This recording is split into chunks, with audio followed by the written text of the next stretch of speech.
Dans cette vidéo, avec les deux HM, qui sera la deuxième, une suite sur la première, comme nous avons dit hier, il est marqué dans la Torah, Venishmarta mikol davara.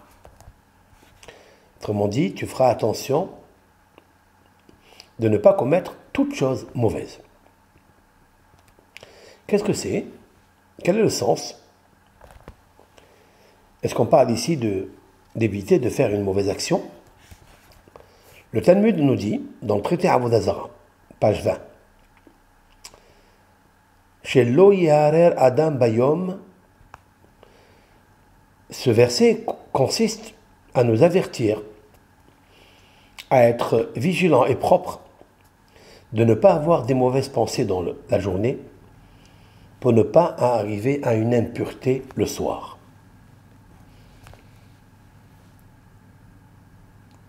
Cela veut dire que les mauvaises pensées ont une force créatrice d'impureté. Autrement dit que la mauvaise pensée, c'est la source d'impureté. Si quelqu'un, dans la journée, il pense à des mauvaises choses qu'il a vues, et il les entretient, et il a du plaisir de ça, il faut savoir qu'il peut arriver à une impureté la nuit, c'est-à-dire dans son sommeil. C'est pourquoi la Torah nous dit Minishmarta, fais très attention, mikol davara, de toute mauvaise chose. C'est quoi cette mauvaise chose? Davar. Davar, ça ne veut pas dire une chose, ça veut dire action. Non, davar, même un dibour, ça veut dire même une parole. Si quelqu'un, par son cœur, il a envie de quelque chose, par sa pensée, il réfléchit et il entretient la mauvaise pensée, eh bien, il va parler de ça. Le fait de parler de ça, c'est déjà créer, engendrer, sécréter le fruit d'une mauvaise pensée. La mauvaise pensée est un père, est une source d'impureté. Si tu parles, tu as déjà engendré. Et là, dans cette parole-là, il y a un venin. Et ce venin peut créer en toi une impureté. C'est pourquoi il faut s'en éloigner. Voilà ce que je pourrais expliquer, en fait, sur ce verset-là.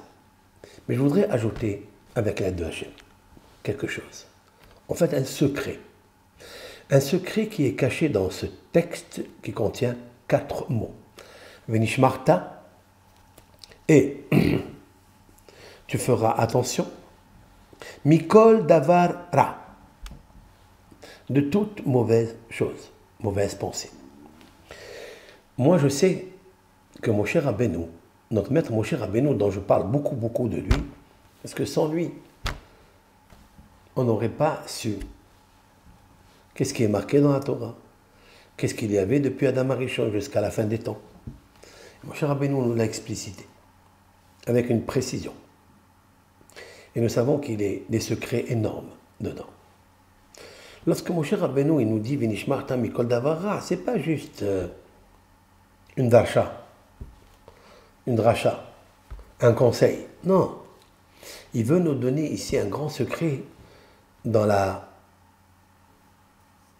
substance nucléaire, se trouve dans la fin des mots de ces 4 mots. Alors je vais vous lire Venishmarta. Vous pouvez lire la lettre Tav à la fin. Mikol, vous pouvez lire la lettre Lamed. Davar, la lettre Resh. Ra, qui veut dire mauvais. Aïn. Voilà, j'ai constitué 4 lettres qui sont les lettres finales de ces 4 mots. Qu'est-ce que veut dire? Qu'est-ce que veulent dire ces 4 lettres et quel est le mot qu'elles forment et quelle est la signification du mot qu'elles forment? Alors, il y a ici la lettre Aïn, qui est la fin. Oui, Ra, Aïn. Après, j'avance vers rétroactive. Davar, Yaresh. Mikol, Lamed. Venishmarta, Tav.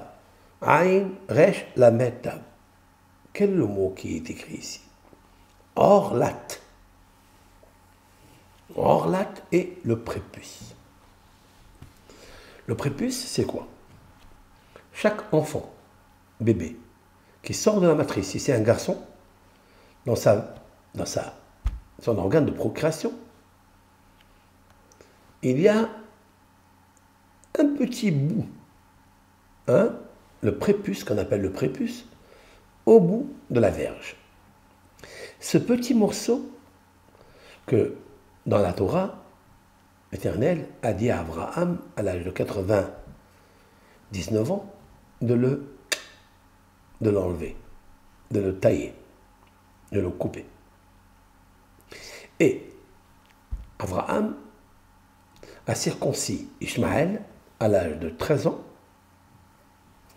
parce qu'il avait 13 ans, et il a circoncis Yitzhak à l'âge de 8 jours, parce qu'il avait 8 jours.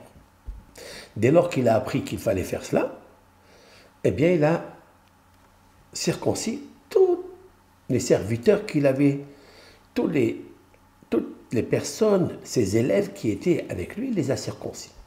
Ishmaël avait 13 ans. Et après, il est né Isaac de sa mère Sarah. Il l'a circoncis à 8 jours parce que l'Éternel lui donne un ordre à l'âge de 8 jours. Et donc, on enlève ce petit prépuce. Il s'appelle Orla. Orla, ça veut dire c'est comme ça il s'appelle. Pourquoi il s'appelle comme ça? Alors, Orla, c'est le prépuce. Il y a dans ce mot-là, Ra-la. C'est-à-dire, Ra, c'est mauvais. Là, pour elle. C'est mauvais pour qui? Pour l'âme, pour la Shekhinah, pour l'âme qui est en nous. C'est-à-dire, un homme qui est incirconcis, eh bien, cet homme-là, il va faire beaucoup de débauches. Pourquoi? Ce n'est pas de sa faute. Parce qu'il a cette partie-là, qui est une partie impure, qui attire et qui le traîne, qui l'excite vers la luxure, la débauche, la sexualité, etc. Et pour affaiblir la force de l'appétit, de la luxure, eh bien la Torah nous a recommandé d'enlever cette petite peau qui est... Parce que si tu laisses cette peau-là, elle te fera la peau. Et elle t'enlèvera l'âme. Donc c'est mauvais, ra-la. Vous avez vu? De la même façon qu'il existe ce prépuce dans l'organe de procréation, il existe aussi le prépuce dans le cœur. C'est incroyable. Dans le cœur, il existe le prépuce. Il est inversé dans le Deutéronome, 5e livre du Pentateuch, Devarim, Umaltem et orlat levavrem. Et là, j'arrive. Et vous circoncirez, vous couperez, orlat, vous avez vu le mot, comment il est sorti? Orlat, le prépuce de votre cœur. Qu'est-ce que ça veut dire? Si on ouvre le cœur, on voit qu'il n'y a pas de prépuce. Tout est à sa place, tout est précis. Chaque particule, oreillette, gauche, droite, ventricule, etc., tout est pareil. De quoi il parle ici? Torah dit, tu couperas, pour faire tes chouvas, tu couperas, tu enlèveras le prépuce orlat, l'évavrem de votre cœur. Mais il n'y a pas. Bien sûr qu'il s'agit ici, n'est-ce pas, du prépuce spirituel. Et c'est quoi? C'est la source des mauvaises pensées. La Torah te dit, si tu ne veux pas avoir une pollution nocturne, ou bien une impureté, ou bien une excitation pour aller prendre un plaisir charnel ailleurs, eh bien il faut savoir que tu ne dois pas penser pendant la journée à cela. Parce que si tu penses avec ton cœur, tu vas actionner le prépuce orlat, cette impureté qui se trouve dans le cœur, source d'impureté, et elle va te donner une excitation pour aller pratiquer avec ton organe de procréation la débauche. Et c'est sûr et certain que tu vas arriver à l'action mauvaise, qui sont les enfants de cette mauvaise pensée. Voilà le secret que je vous dévoile, qui est marqué dans Venishmarta Mikol Davara. Et tu feras attention de toutes choses. Comment nos sages ont compris qu'il ne s'agit pas ici de faire une mauvaise chose. Il s'agit ici de réfléchir à une mauvaise chose. C'est ce qui est marqué. Chez Loïharer Adam, les sages du Talmud ont vu quelque chose dans ce verset et l'ont interprété. Moi, j'aurais interprété le verset qu'il faut faire attention à ne pas commettre des actions mauvaises. Point à la ligne. Non. Ils ont dit chez Loïharer qu'il ne doit pas penser un homme à des mauvaises pensées pour ne pas arriver à une impureté le soir. D'où c'est ça que ça parle de la pensée? D'après ce que je vous dis, c'est magnifique. Parce que la fin de ces mots forme le mot Aïn, Resh, Lamed, Tav, Orlat, qui est le prépuce, qui revient, qui renvoie à l'idée de Umaltem Orlat Levavrem.